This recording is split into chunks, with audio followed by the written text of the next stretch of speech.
Hello, welcome back to Jack Speak. My name is Jack, and today I am again going to talk about my vintage Firefly dinghy Jade II.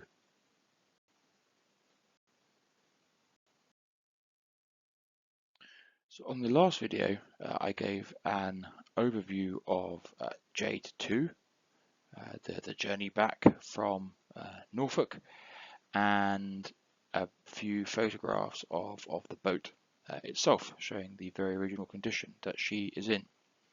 Today I will spend just a few minutes talking about the history of this very original Firefly.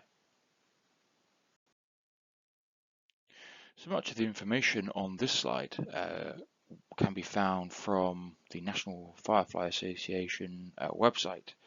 When I took ownership of the boat, I contacted the NFA, and they were very helpful in providing me with extra information.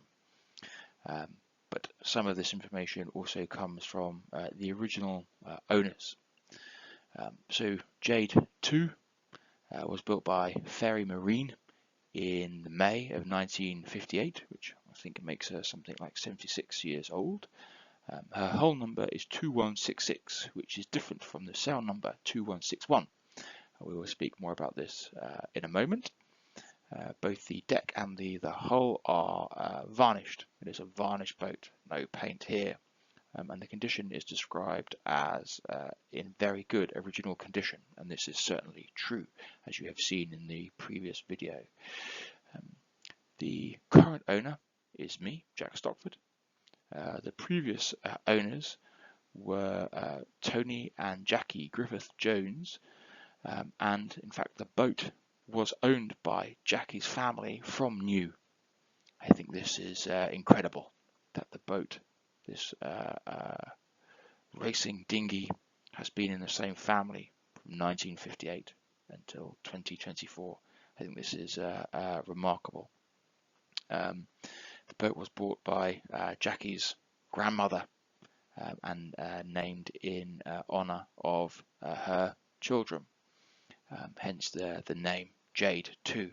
Jade is an acronym of children and spouses. The boat was supplied new, apparently, to Anderson, Rigden and Perkins in Whitstable. These were noted dinghy and yacht builders specialising in things like Merlin rockets and National 12s. I suppose that Ferry Marine supplied Anderson, Rigden and Perkins with the parts, and they then assembled them into the boat that would then be registered 2161. The boat was raced at Whitstable Yacht Club in Kent until the mid-1970s, and subsequently in Norfolk. And she is now kept at Stewartby Lake, an old clay pit for brick making in Bedfordshire.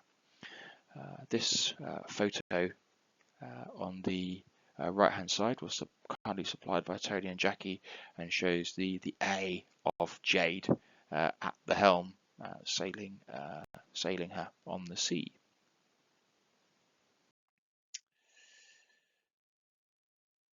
A little bit about the Firefly itself. The boat was originally designed as the Yacht Racing Association National 12-foot one design boat in about 1938 by Arthur Fox. Probably, if you are interested in dinghy sailing or the history of dinghy racing, you will have heard of Arthur Fox. Apparently, the boat was originally called the Sea Swallow, but the boat was found itself being manufactured by Ferry Marine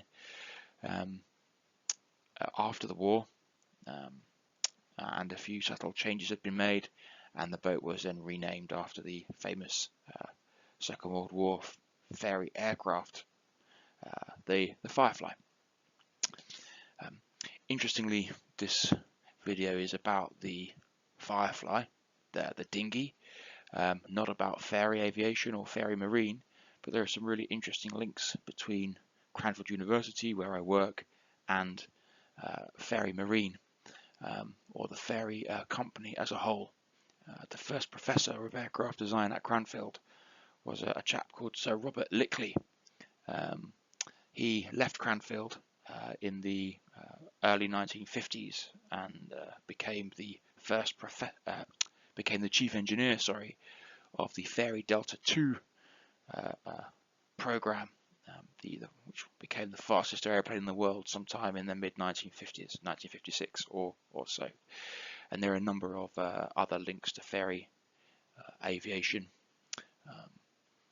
So anyway, we're not here to talk about Cranfield. Moving on. Yeah, the boat is a fairly familiar boat to many dinghy sailors, and has been around for quite some time, but still raced fairly competitively as a team racing boat. I understand from my club mates at Stewartby that it's quite big with universities and with university students.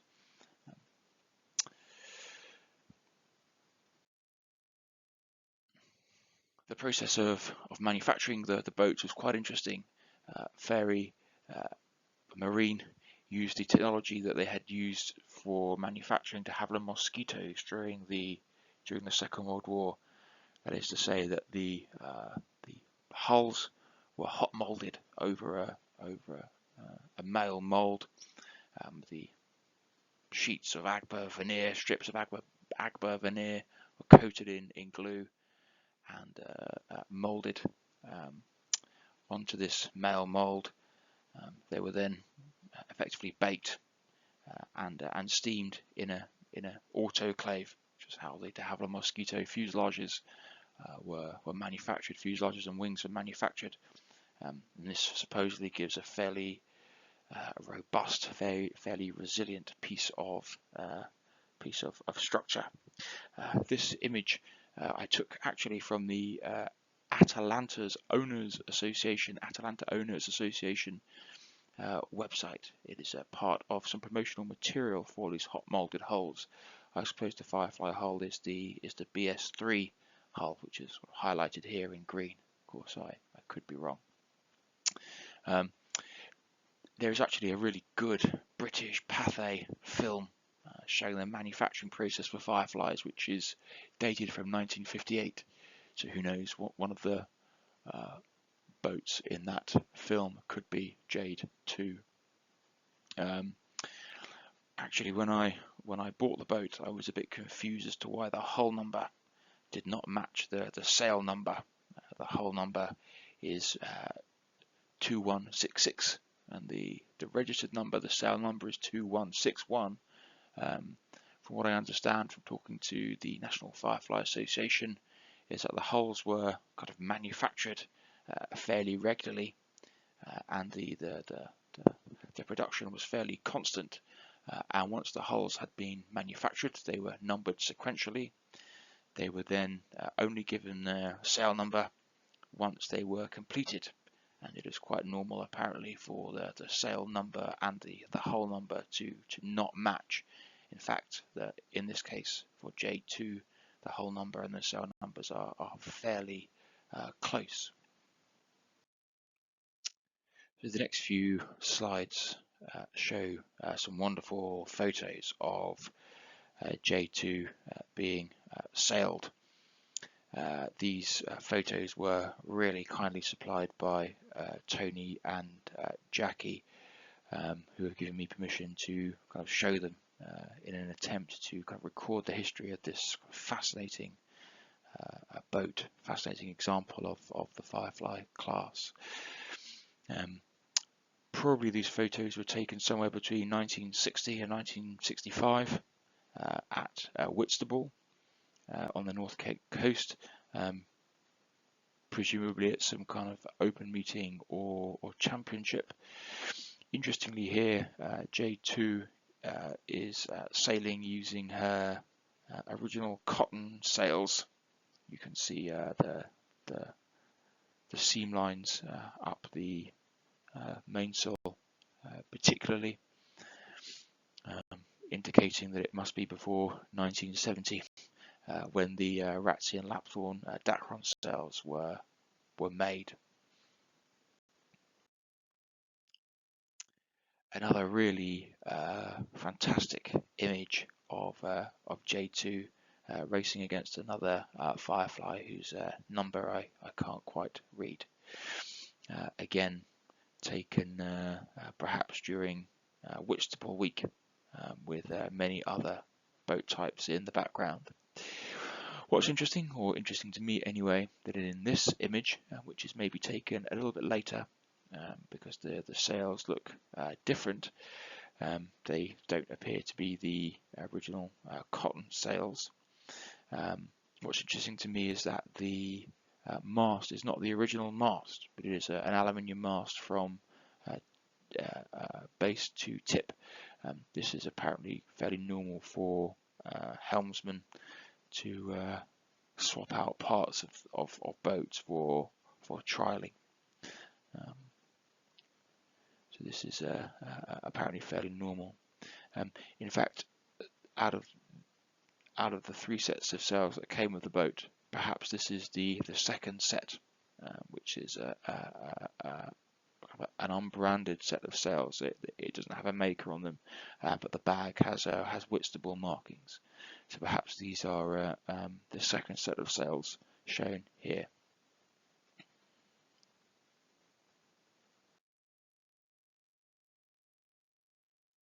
Again, some really nice photos. Again, these ones are slightly lower resolution, which is why I haven't been able to zoom in as much. But the photo on the left shows the view out to sea from the shore at Whitstable. You can see what looks like a Merlin rocket 623 and a Firefly 961 by the looks of it in the foreground, and perhaps in the very foreground, but her mainsail raised, is Jade II 2161. Although we can't tell this, of course. The photograph on the bottom right just about shows Jade II behind the boat on the right hand side, which I think is a Flying Dutchman. Again, probably during something like a Whitstable week. So some really nice photographs here, which really kind of capture the feeling of vintage dinghy racing on the sea. It's really, really cool. I'm really happy to have seen these photos. I'm really grateful that Tony and Jackie have allowed me to share them here. So for the moment, that's all I have to say about the history of Jade II. As I have said, I think it is quite remarkable that she has been in the same family since new. It was a little bit, I felt a bit guilty about driving her away at the beginning of the month on the 10th of May. I did feel a pang of sadness.